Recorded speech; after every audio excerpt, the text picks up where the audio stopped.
mois. Ça fait un mois que je suis retournée en France, que j'ai quitté Riberalta. J'ai découvert la ville en fait l'année dernière lors d'un stage de fin d'études de 2 mois.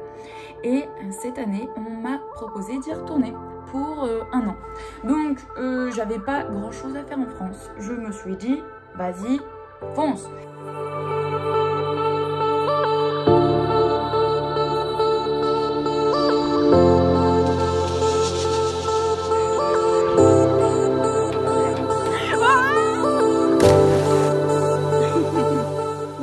Le charme de Riberalta a réussi à me séduire une fois de plus.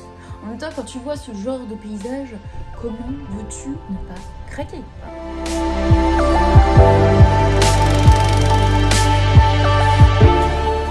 Donc mon premier choix était d'acheter une moto.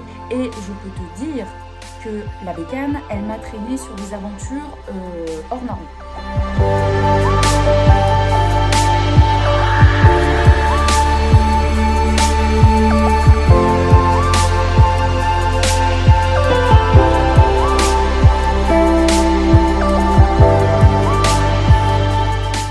Honnêtement, j'avais un petit peu peur de la cartonner. Les règles de circulation n'existent pas. Enfin, c'est un petit peu la loi du plus fort, on va dire.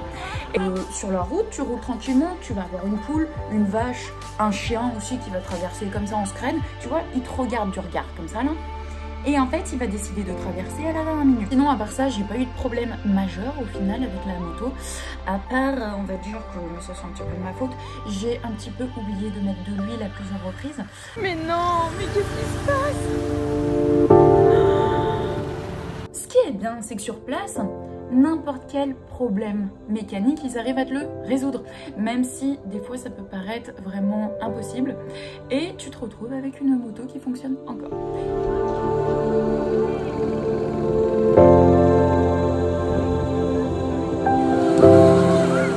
Le point aussi qui m'a plu énormément, c'était le brassage culturel comme ça pendant cette année-là. Tous les mois, des volontaires du monde entier venaient. Ils nous rejoignaient pour une période de 1 mois, 2 mois ou plus, ça dépendait. Donc en fait, sans même bouger vraiment, j'ai eu un espèce de brassage culturel comme ça, qui était super intéressant.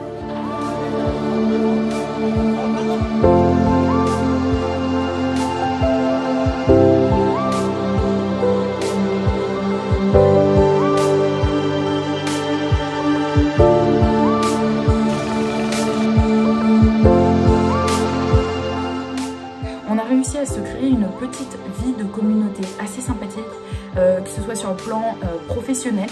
On a instauré des projets en commun. Chacun apportait un petit peu sa pierre à l'édifice comme ça. On mettait en œuvre des projets complètement différents.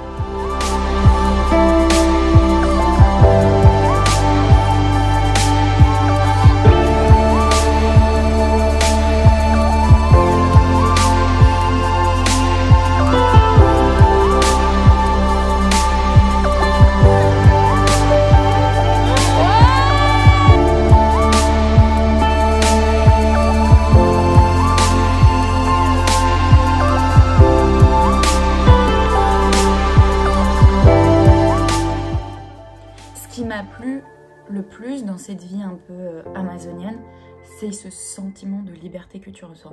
Je t'assure que c'est quelque chose de super fort. En fait, tu peux vraiment tout entreprendre, tout commencer. Il n'y a personne qui vient te contrôler. Tu fais exactement ce que tu veux, quand tu veux. Et ça, c'est vachement cool.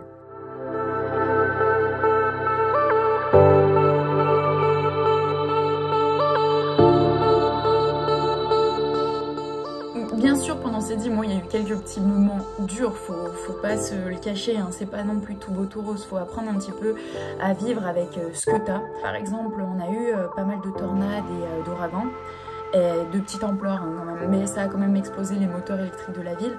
Donc pendant 3 semaines, on devait vivre sans électricité, un soir sur 2.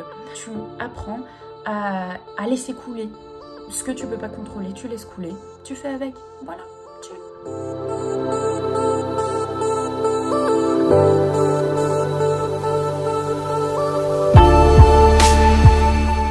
Non, je suis capable de partager ma cuisine avec des fourmis, ma douche avec des cafards, ma chambre avec des moustiques.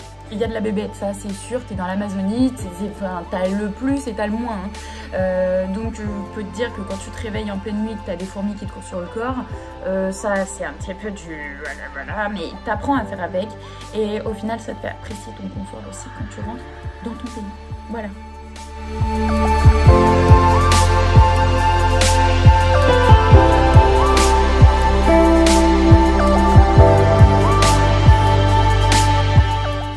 J'ai encore beaucoup de destinations que je veux découvrir, mais je pense par contre que Riberalta restera vraiment une de mes destinations chouchoutes.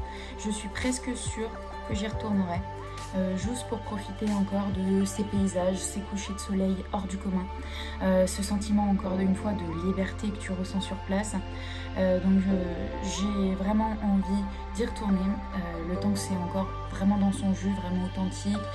C'est vraiment des gens qui te considèrent pas comme le touriste, tu vois, et ça c'est cool. Voilà, c'est tout, j'y retournerai.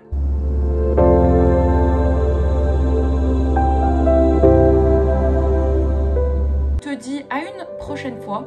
Je ne sais pas dans quel pays je serai, mais ce sera la surprise. On se retrouve dans quelques temps. Ciao!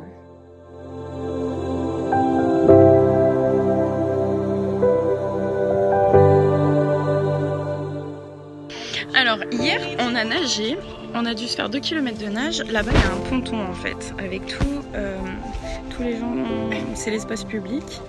Et on est venu nager jusqu'à là, donc ça fait à peu près 1 km et on a fait l'aller-retour.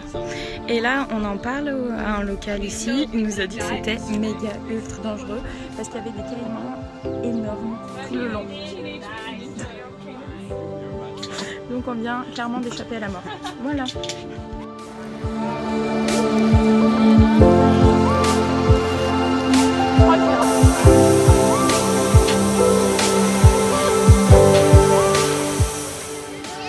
Chloé, qu'avez-vous pensé de ce match de foot lors de cette journée à l'orphelinat? Alors honnêtement, je m'attendais à une équipe énervée, déterminée, et c'est ce qu'on a mis sur le terrain. Des nerfs, de la motivation, de la détermination.